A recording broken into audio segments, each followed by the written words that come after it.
this is a continuation of the decision tree, which we were supposed to do previously, but due to unforeseen circumstances, we're going to continue. So this is going to continue from previously. We've already seen on the Gini index and also the information gain. Now we're going to continue with the pruning techniques to actually prevent overfitting. So we are going to see how can we actually improve the decision trees by preventing overfitting and boosting their predictive power by using ensemble methods. So we will actually cover on the pruning techniques first. We will look at the difference between random forest and gradient boosting, and then we will see when to use each one of them. So we will actually start with the pruning techniques to prevent overfitting. So decision tree is very, very powerful, but they can very easily overfit the training data. So that means the model becomes too complex. Memorizing the training set, even the noise and everything, instead of learning the general patterns. So because of that, it reduces its ability to generate new data. So to address this, we actually apply what we call as the pruning technique.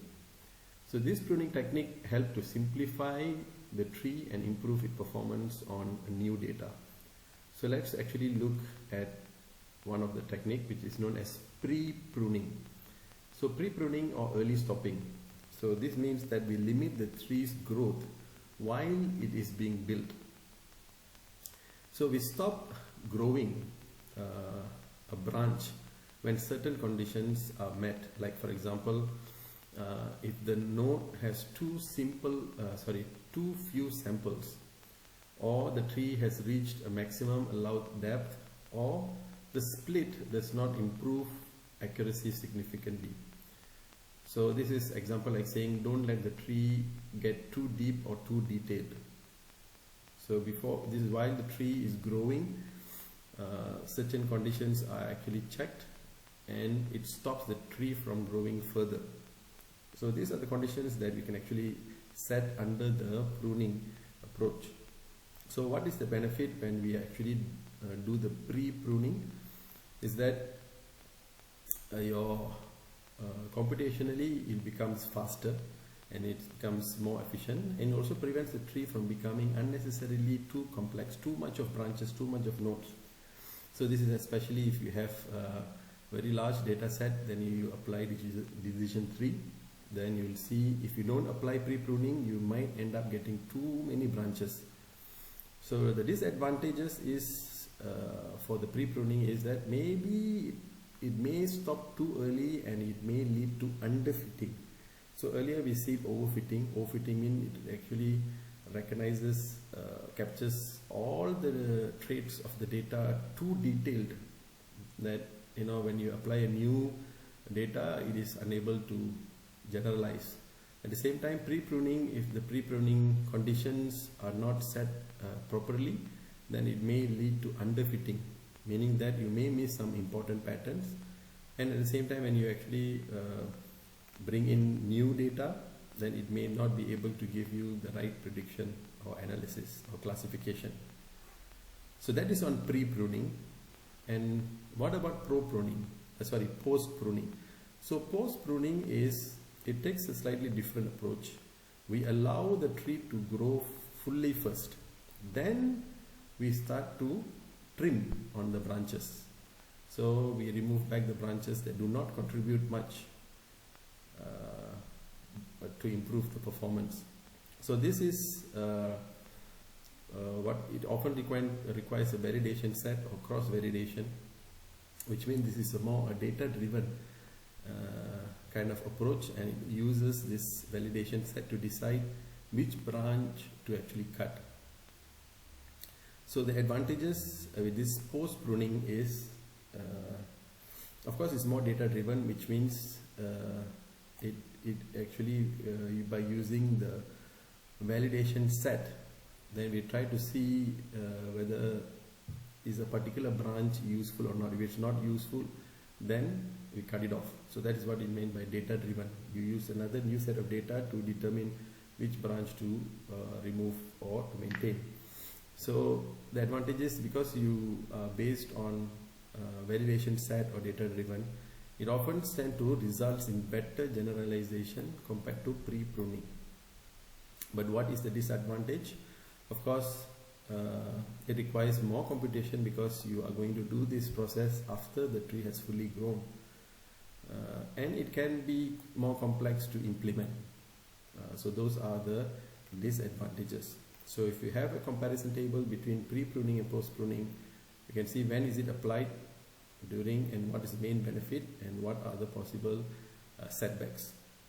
So in summary, we have these two pruning techniques. Both methods actually can help to reduce overfitting and make the model more robust for real world application.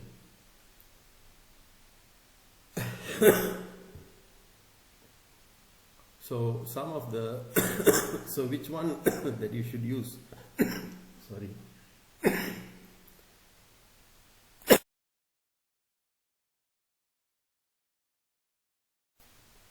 Sorry, I'm still not feeling well. So let's go back. Where were we? Under the practical evaluation. So let's say, so which one should you actually use? So if you are, your focus is on accuracy. If accuracy is quite critical, and if you can afford additional computation time, for example, if you're looking in the field of healthcare, fraud detection, or financial forecasting, then you can actually apply post-pruning. Remember, post-pruning is the second one. It gives a better accuracy, right? But if you are looking into speed, simplicity, and resource constraint matter, and accuracy is not so important, like embedded systems, mobile device, or data applications, then you can look into pre-pruning. Okay, so these are some of the practical evaluation when you want to actually use each one of this. So now let's go something beyond the pruning, which is what if we are able to combine multiple decision trees to build a more powerful model. So this approach is actually known as ensemble learning. So in ensemble method, what it actually does is, each tree is trained slightly differently, and they all actually make different kinds of prediction. Then the final output is actually based on a majority vote. You can see here.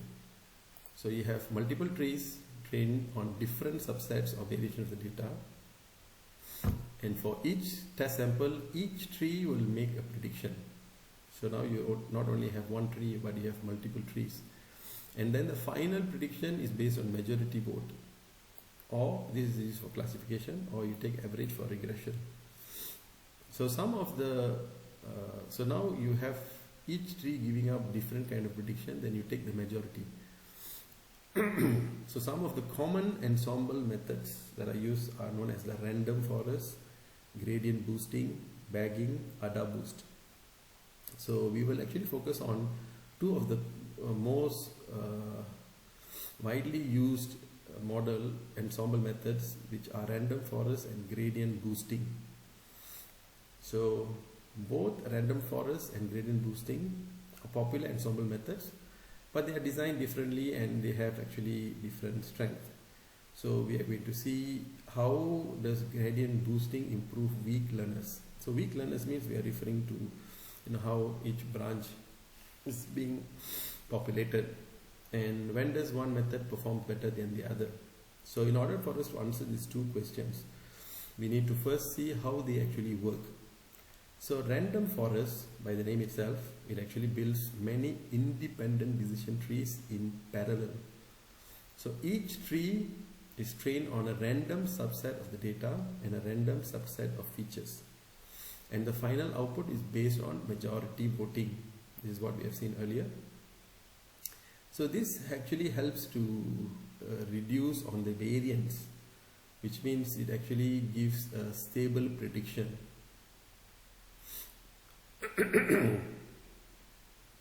So which makes the model much more stable. However, it does not attempt to improve the weak learners.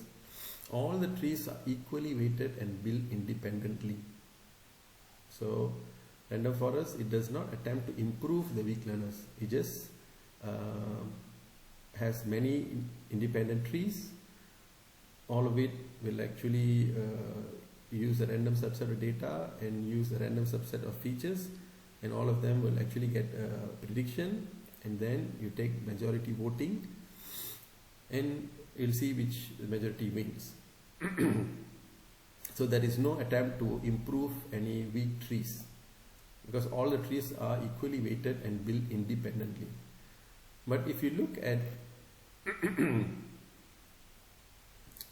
gradient boosting, is different. So random forest, all trees are treated equally. It does not improve on any mistake. That's the important point that you want to take note. But let's look at gradient boosting. So gradient boosting is different. It builds tree one by one in sequence. Earlier, this is in parallel. Gradient boosting is in sequence, one after the other. Each tree is trained to correct the errors made by the previous tree. So this is the important part, where each tree learns from the mistake made by the previous one. So it focuses on samples that were misclassified and tries to fix them. So this process boosts, that's why it's known as gradient boosting. So it boosts the weak learners by focusing more on the samples that were previously misclassified. So whichever samples that were misclassified, it tried to learn, and it tried to produce a better tree, the sequential tree that it actually generates, which it builds, it try to generate a better one. So this is what we meant by boosting weak learners. So over time, what happens? The model gets better and better. So the final model is nothing but a weighted sum of all the trees, making it more refined and powerful. So this is the difference between random forest and gradient boosting. So if you look at the key concept, the random forest, it combines many simple trees to get a stable average model, which means it reduces variance. And gradient boosting gradually improves the model by learning from mistakes, which means it reduces bias. So we actually looked at these two terms, variance and bias. What are the meaning of these two terms? So if you look at bias is when your model makes assumptions that are too simple to capture the real pattern in the data, which actually means that your model is too basic and misses important patterns. So do you know what this means? If you have a very high bias, means your model actually underfits the data, which actually misses important patterns. So when we say that reduces bias, means gradient boosting is good in capturing all those important patterns. So that you get by using gradient boosting. So you reduce the bias. That means you reduce the wrong assumption, or prevent the model from being too basic and miss important patterns. So that means when you use gradient boosting, you will try to avoid the model being underfitting. And variance is when your model is too sensitive to the training data. That means your model pays too much of attention to the training data, and so this is something like if you have very high variance, it means your model is overfit. That's too sensitive to training data. So when you give new data, is unable to generalize, or it get confused when it sees the new data. So high variance means overfitting. High bias means underfitting. So when you use random forest, it reduces variance. So that means compared to decision tree, when you use random forest, it reduces the variance. That means it will be less sensitive. And when you use gradient boosting, it reduces bias. So compared to decision tree, each one of this ensemble method prevents overfitting and also underfitting. So that's what these two terms, bias and variance, actually means. So if you look at the side-by-side comparison, we can see the feature, random forest and gradient. So this is for your reference and also some of the learning notes. So when do we use which one of this ensemble method? So you can actually, if you look at this comparison side by side, in a gist, random forest is faster. It's faster because it's parallel. It's easier to tuning fewer parameters, and it works well on noisy data as well. Whereas gradient boosting, even though it could be slower, but it's more sensitive, and it actually gets more accurate when tuned properly. So high accuracy. So when do we actually use it? So if you need a quick stable results, then you can actually use a random forest. Or if you have your data set is large or noisy, but you want fast and stable results, then you use random forest. Or you want something that that works well without doing much tuning and things like that, quick baseline for interpretability, then you can actually use random forest. So when you want to use gradient boosting, again, if accuracy is the top priority, then if you are not concerned about time, then you use gradient boosting. Or if you're actually working with imbalanced data or complex patterns, and if you actually have time to tune it well, then you can use it also in areas like finance, medical diagnosis, or fraud detection. So these ensemble methods are definitely very, very good. So you can actually see the summary. The gradient boosting improve weak learners by focusing on the previous errors. It builds trees sequentially one after the other to refine a model. More powerful, but also prone to overfitting and slower to train.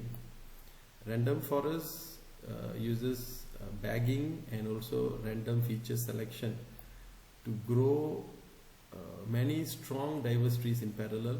It's faster and more robust with less tuning. So bagging actually means excuse me. Excuse me, sorry. Bagging actually means it actually trains all these various sorry, just give me a moment. Apologies for that, for my coughing. So bagging, what actually bagging does is it actually trains multiple versions of the same model on slightly different data. So we have seen that earlier under the description, and then combining their predictions to get a better final results. That is actually bagging. So bagging actually, it's a combination of two words, which is actually bootstrap aggregating. So this is one of the approach that you have seen earlier under the random forest, right? When it actually builds a tree in parallel. So it trains the multiple version of the same model on a slightly different data and then combining the prediction. So that is that. So the bottom line is, of course, when do we actually want to use a random forest? For speed and reliability and gradient boost when performance matters most, or if you can invest in fine tuning, you can actually give very, very good, accurate results. So please make sure you also go through the advantages and applicability and also the limitations. So I'll stop the recording now.